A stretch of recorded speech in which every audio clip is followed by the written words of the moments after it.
আপনারা জানেন last month আমাদের নেতা অভিষেক বন্দ্যোপাধ্যায় আমি বাংলা ডিজিটাল যোদ্ধা বলে একটা ফেসবুকে সোশ্যাল মিডিয়াতে যারা যুদ্ধ করেন বাংলা হয়ে আমাদের দল হয়ে এবং যারা করতে চান তাদেরকে নিয়ে একটা কনক্লেভ করেছিল এবং তারপরে আমাদের প্ল্যানিং ছিল যে সেম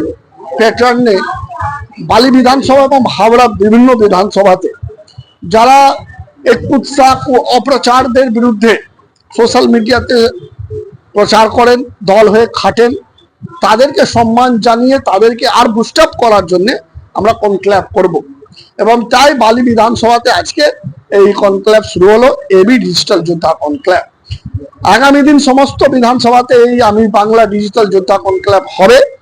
এবং যারা ইচ্ছুক যারা এই বাংলা লড়াই আমাদের সঙ্গে আসতে চাইছে এই যে অপ্রচার মিথ্যা বাংলার বিরুদ্ধে এবং বাংলার আজকেও আপনারা দেখেছেন প্রধানমন্ত্রী নিজে ঠাকুর শ্রী শ্রী রামকৃষ্ণের নামটা নিতে গেলে সে উল্টো পাল্টা নিচ্ছেন মানে আমাদের কালচার আমাদের সংস্কৃতি আমাদের ঋষি মুনিদের অপমান করা হচ্ছে বারবার টার্গেট করা হচ্ছে বাংলাকে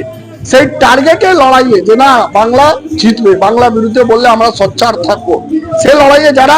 ডিজিটাল প্ল্যাটফর্মে কাজ করেন তাদেরকে আমাদের নেতা এয়ার ফোর্স বলেছেন এবং সেই এয়ার ফোর্স থেকে নিয়ে আমরা আজকে কনক্লেভ করছি। মিডিয়াকে সম্মান জানিয়ে বলি অনেক মিডিয়া হাউস আছে যারা টাকাতে নিউজ করে তারা অনেক কিছু এই দিল্লি জমিদারের কাছে বিক্রি হয়ে গেছে তাই যারা ডিজিটাল চালান যারা এই ডিজিটাল নিউজ করেন তাদেরকে আমি সম্মান জানিয়ে বলবো যে এই টাইমে আপনাদেরকে সামনে আসতে হবে যে খবর কোনো একটা বড় হাউস টাকা নিয়ে দেখাতে যায় না মানুষ কাছে আপনারা সেটা পৌঁছে দেবেন যে বাংলার বিরুদ্ধে বললে অনেক চ্যানেল দেখাতে চায় না ভয়ে সেটা কিন্তু ডিজিটাল মিডিয়া টিম সেটা করবে এবং আপনারাও করবেন এই আশা করবো যেই চ্যানেলটা সাপোর্ট করবে তাদেরকে সম্মানে রেসপেক্ট দেবো তার পাশে থাকবো এবং দেখুন মিডিয়া তো সাপোর্ট জন্য কিছু করে না মিডিয়া হচ্ছে ফোর্থ পিলার অফ ডেমোক্রেসি তো মিডিয়া যেটা জেনুইন যেটা ফ্যাক্ট সেইটাই মানুষ কাছে নিয়ে যাওয়ার কাজ হচ্ছে মিডিয়া তো সেইটা যখন করবে তো জনগণ মানুষ এই গণতন্ত্রে ওই ডিজিটাল টিম ওই ডিজিটাল মিডিয়া পাশে থাকবে। এর আগে একটা বড় মাস্টার স্ট্রোক সেটা হচ্ছে যুবসভা। মাস্টার স্ট্রোক ভোটে আগে নেই মানুষের জন্য দিদি সবসময় কাজ করে লক্ষ্মী ভান্ডার তো ভোটে পর শুরু হয়েছিল কি এবং সেবাশ্রয় তো ভোটে পর হয়েছে এরা বিরোধীদের তো এখন যুব সাথী যখন থেকে শুরু হয়েছে না বিজেপি সিপিএম এদের মাথা একটু ডিস্টার্ব হয়ে গেছে তারা আর কুৎসা করতে পারছে না